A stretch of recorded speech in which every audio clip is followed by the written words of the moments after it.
Bonjour Olivier. Bonjour. Tu es compositeur notamment du film L'inconnu de la Grande Arche. Est-ce que tu peux, d'une manière générale, te présenter d'une manière générale, nous parler un peu de ton parcours dans la musique au sens large? Ah, bien sûr, alors j'ai commencé la pratique de la musique par le côté un peu classique, c'est-à-dire concert, disque, tournée, assez jeune en fait. J'ai monté mon premier groupe au lycée, je crois. Et après, j'ai eu la chance qu'un groupe dans lequel je jouais au début des années 2000 fonctionne assez bien et me permette de devenir musicien professionnel, Il interprète dans les s'appelait comment soirées. ce Ça groupe? s'appelait Sid Matters, avec qui on a fait 4 albums et pas mal de tournées, et qui m'a appris à ce que c'est que la musique, enfin voilà, ce que c'est comme métier, comment on le développe, comment on fait de la musique, comment on fait des albums. Et par des rencontres et une sorte de passion pour le cinéma, j'ai été amené à commencer à travailler sur des courts-métrages. Et j'ai rencontré comme ça un réalisateur qui s'appelle Arthur Harari, qui allait faire son premier film Diamant Noir et qui cherchait un compositeur. Sur ses courts-métrages précédents, il n'avait pas utilisé de musique, ou en tout cas pas de musique originale. Et là, il en voulait une, et on s'était rencontrés, on se connaissait, et voilà, ça a été le début d'une collaboration. Et le premier long métrage que j'ai fait qui m'a amené à en faire, et qui m'a amené à en faire d'autres.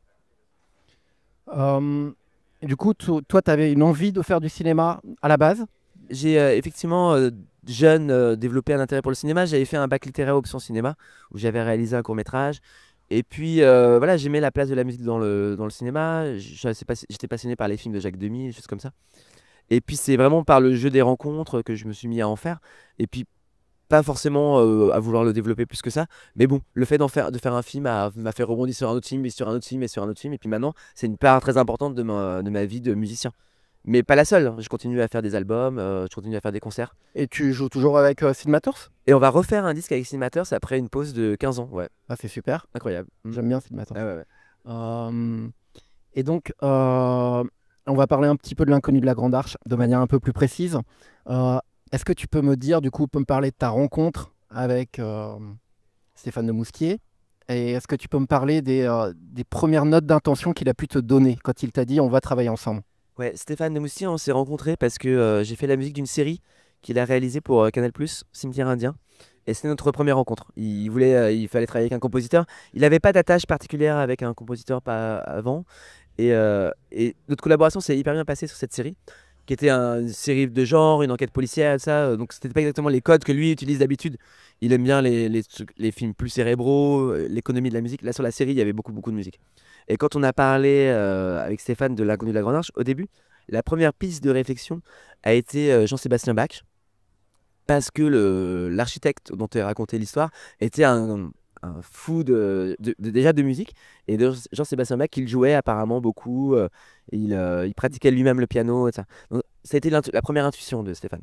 Ce qui m'a permis en fait de façon, c'était pas mal pour moi parce que ça m'a donné une sorte de premier cadre pour composer des premières mélodies où je cherchais des marches harmoniques qui pouvaient rappeler Bach. J'ai même fait des adaptations pour synthé de certaines partitions de Bach pour voir si ça pouvait faire des choses, marcher. Et puis c'est quand même un peu après, quand il y a eu le premier montage qui est arrivé, que j'ai pu tester des couleurs de timbre sur la musique et trouver la couleur de la Grande Arche, la musique de la Grande Arche. Et il t'a laissé carte blanche ou alors il t'a donné lui-même des indications un petit peu plus précises, il t'a donné un cadre? Non, il m'a laissé assez carte blanche, c'est-à-dire qu'au tout début du processus, je lui ai fait écouter des mélodies que j'avais en tête. C'est lui qui a identifié, je crois que j'avais 4 thèmes possibles qui me plaisaient beaucoup. Je me suis dit, bon, bah ça pourrait être ça. Et il a identifié un thème en me disant, ça, je crois que ça me plaît. C'est quelqu'un, Stéphane, qui est très direct, c'est assez patient de travailler avec lui parce qu'il prend des décisions très vite, et tu sens qu'une fois qu'il a pris une décision, elle est tranchée. Et donc il m'avait dit, ce thème-là, je sais que ça me plaît. Et les autres, il était moins sûr. Mais surtout, le moment qui a un peu débloqué le travail avec Stéphane, c'était, ou en tout cas, j'ai trouvé quelque chose. Il m'a parlé d'un film dont il avait aimé l'ouverture musicale. Alors, je sais plus quel est ce film, mais je sais que la musique, c'était Bobby McFerrin. Bobby McFerrin, c'est un chanteur de jazz et qui se met à scatter. Je sais pas, il fait Bobby Pipa Poupadi, un truc comme ça, un peu improvisé. Et quand Stéphane m'a parlé de ça, je me suis rappelé un son de synthé que j'ai dans mon studio. Et ce son de synthé, c'est un son qui est marrant. Il est caché dans ce synthé. Il est pas dans le mode d'emploi, quoi. Il y a un mec qui a fait une vidéo et qui explique comment le trouver en faisant des manipulations et tout. Et c'est un son de voix digital qui rappelle le scat, que c'est vraiment des voix de genre pa, pa, pa, pa, pa. Et je l'ai utilisé pour faire une maquette sur une scène. Et en faisant cette maquette, à la fois, je crois que j'ai trouvé enfin, en tout cas, le squelette de composition, le thème du film, et j'ai trouvé le son. Et en l'envoyant à Stéphane, il m'a dit putain, je crois que c'est ça. Et moi, j'avais aussi la sensation que c'était ça. Et une fois qu'on a trouvé cette porte d'entrée, après, c'est assez simple, je trouve, de développer et de trouver les interventions au sein du film. Mais là, voilà, c'est la première, premier choix, quoi. D'accord. Et est-ce qu'il t'avait parlé de The Square et de la musique de The Square? Et il m'avait pas trop parlé de la musique de The Square, je crois pas. Euh, je me souviens pas ce que c'est la musique de The Square. Et bah c'est une musique aussi, alors si j'ai pas une bêtise, c'est plus ou moins inspiré de Bach. Ah ouais? Je dirais ça aussi. Enfin, je dis peut-être une bêtise, mais c'est des voix polyphoniques aussi un peu synthétisées. Ah ok, d'accord. Et Non, je crois qu'en plus, il me semble que j'ai dû regarder ce que c'est la BO de The Square, pour une raison que j'ignore, mais peut-être parce qu'il y avait Claes Bang.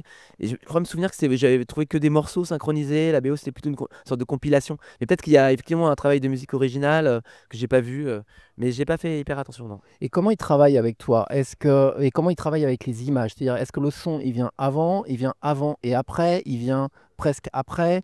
Est-ce qu'il te fait participer au choix de montage, c'est-à-dire les instants où il va mettre une musique? Est-ce que dès le départ, toi, tu avais le scénario pour savoir quelle note, entre guillemets, tu devais aller chercher? Moi j'ai la chance que souvent on me contacte assez tôt, donc j'ai souvent le scénario. Ce qui est vraiment pour moi un super moment de réflexion et de composition. J'aime bien travailler sans les images au début. Composer vraiment de la musique, comme si je composais de la musique pour moi, quoi, dans le but de faire une chanson, chercher des thèmes. Ça permet d'être un peu libéré de quelque chose et de laisser un peu son âme de musicien s'exprimer. Et après, confronter ça aux images. Après, c'est exactement ce qui s'est passé avec Stéphane. Donc j'avais développé ces mélodies. Il y avait eu cette réflexion autour de Bach, donc je m'étais un peu lancé dans l'idée qu'il fallait que j'essaye des choses autour de Bach. Et c'est vraiment après, en voyant les premiers montages, donc je sais pas, on a dû on a dû se parler après 2 3 semaines de montage. Je pense que je suis venu rencontrer le monteur. Ils m'ont montré des séquences, ils m'ont envoyé le film à ce stade-là, qui est toujours un moment un peu particulier parce que c'est un moment où le film marche jamais tout à fait. Il y a beaucoup encore de trucs qui sont à travailler. Mais il y a les premières intentions, on voit bien qu'il y a quel moment il va y avoir de la musique, avec toujours des questionnements, mais ça permet quand même d'identifier des choses. Et donc là, c'est le moment où on commence une sorte de ping-pong, quoi. Il m'envoie des séquences sur lesquelles il me demande de faire des essais. Et voilà, c'est la première séquence qui nous a débloqué et trouvé la direction. C'est cette fameuse scène donc, où l'architecte quitte la France pour aller en Italie chercher son marbre, pour trouver son marbre. Il y a une longue scène de voiture, puis une arrivée dans une carrière de marbre. Et c'est là que j'ai composé le thème qui est devenu un peu le squelette du film. Et ça, c'était, ouais, je dirais, après 3 semaines de montage, je pense. Et ça, vous vous enfermez ensemble dans un studio ou vous le faites à distance? Alors moi, je m'enferme dans un studio. Euh, Parfois, les réalisateurs ou réalisatrices passent, mais très peu. J'aime bien que ce soit un peu ma tanière, qu'on sache pas trop comment je travaille. Donc ça se fait pas mal par des échanges de fichiers, quoi, par WeTransfer et tout ça. Moi, je reçois soit je reçois des extraits régulièrement du film en entier pour que je vois les étapes de travail et puis que je puisse avoir une vision un peu générale du film et pour voir un peu les rapports, le rapport à la musique. Ou sinon des scènes très précises où ils me disent tiens Olivier, là on a besoin d'une musique, est-ce que tu peux nous faire ça? Et donc on est en ping-pong un peu constant pendant les 2 mois de montage en gros. D'accord. Et tu discutes avec Stéphane directement ou c'est plus collectif que ça, la manière de travailler avec Souvent Stéphane? et avec Stéphane, et souvent c'est le cas, c'est Stéphane plus enfin c'est le réalisateur plus le monteur. Le monteur c'est toujours un mec ou une femme qui a un regard très incisif sur la musique, qui sait de quoi il a besoin dans son montage, notamment sur les entrées, les sorties, s'il y a des moments des points de synchro à avoir ou des choses comme ça. Donc c'est vraiment une discussion à trois souvent. Et est-ce qu'il y a eu des moments dans le film où la musique était là avant et du coup les images ont été synchronisées par rapport à la musique et voire même filmées carrément avec la musique? Non, alors il n'y a pas eu de choses filmées avec la musique parce que je me suis vraiment mis au travail après l'étape montage. Mais oui, en fait, ce qui se passe souvent, en fait, c'est que moi, quand je reçois une scène, je fais de la musique où j'essaie d'être à peu près synchro aux images. Parfois, en tout cas, enfin, je fais pas des trucs très cutés, mais s'il y a des choses à marquer, j'essaie de les marquer moi aussi musicalement. Mais il se trouve que c'est un moment du travail qui est encore au début et qu'après les images bougent beaucoup. Et donc après, souvent les monteurs se mettent à eux monter sur de la musique qui a effectivement été pensée, mais parfois pour une autre scène ou sur cette scène, mais différemment. Et effectivement, là, c'est le moment où c'est plutôt le monteur en fait qui fait du travail de synchro d'image à la musique. Est-ce que du coup il y a un petit travail d'architecture, mais il nous a semblé que le film, tu l'as vu le film? Oui, bien sûr. Oui. Et est-ce que tu peux nous dévoiler un petit secret? On posera la question tout à l'heure à Stéphane de Mousquier. Est-ce que pour lui, ce film-là, c'était un film sur l'architecture à proprement parler, ou est-ce qu'il se servait presque de l'architecture pour parler de cinéma? Ouais, bah ça, faudra effectivement en parler avec lui. Je sais que la question de l'architecture est un sujet qui le passionne. Je crois que ses premiers films, ses premiers courts-métrages étaient des films sur l'architecture déjà. Parce que c'est ce que j'ai cru comprendre à un moment dans le travail. En fait, si je dis pas de bêtises, c'est un projet, donc c'est l'adaptation d'un livre de Laurence Cosset qui a raconté donc tout ce récit autour de la construction de la Grande Arche, mais qui commence lui ce livre parce que je l'ai lu depuis avant sur les premiers projets, même sous Pompidou, et puis après comment ça s'est terminé après que l'architecte soit parti. Et donc c'est un livre qui a été acheté par la boîte de production, je crois Agathe, qui après a contacté Stéphane pour faire ce film. Et ils ont dû voir en Stéphane effectivement un réalisateur capable de raconter un récit d'architecture et tout ça. Mais je crois que effectivement, ce qu'aime Stéphane dans cette histoire, et ce qu'on aime tous, c'est voilà, c'est cet architecte puriste qui a son projet initial, qui n'envisage pas que ça puisse être perverti par la réalité, et qu'en fait c'est toujours une sorte de combat constant entre la réalité des affres de la construction et le projet pur intellectuel qu'il a dès le début. Et ça, je pense que tous les cinéastes sont confrontés à ce travail-là quand ils sont sur un film, de comment on part de ce scénario que j'ai imaginé et que je le réalise malgré les contraintes de la réalité. Est-ce qu'il y a un compositeur de musique de film qui t'a inspiré, toi, dans ta jeunesse ou. Bon, alors dans ma jeunesse, moi j'ai vraiment eu une passion Michel Legrand, mais parce que j'ai eu une passion Jacques Demy. C'est vrai que mon premier choc musical, enfin, je vais pas dire premier choc parce que je sais qu'enfant, le visionnage du Grand Bleu m'a vraiment beaucoup marqué. Et vraiment, le visionnage du Grand Bleu pour la musique m'avait beaucoup marqué.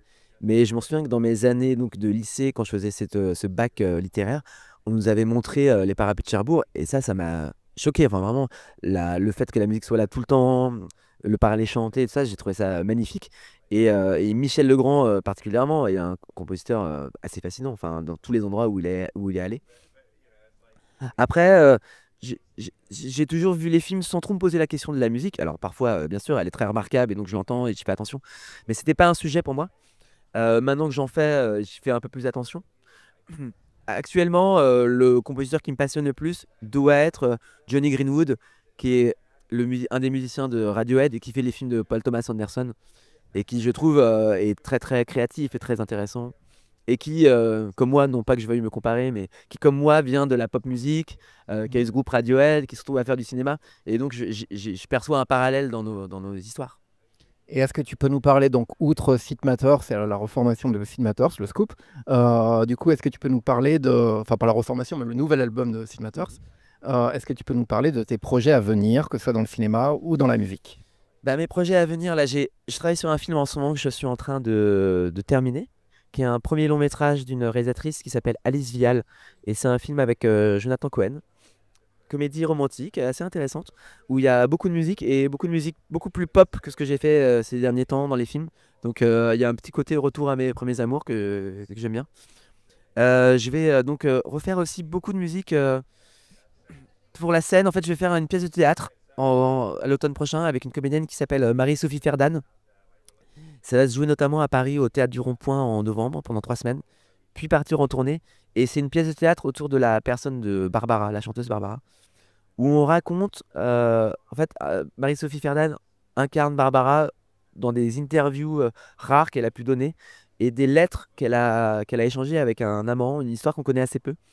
Et moi, je mets en musique tout ce jeu de Barbara en essayant de ne jamais tomber dans la reprise, donc ne pas chanter des chansons de Barbara. Donc j'essaie de faire des pas de côté, de trouver comment réinterpréter des choses.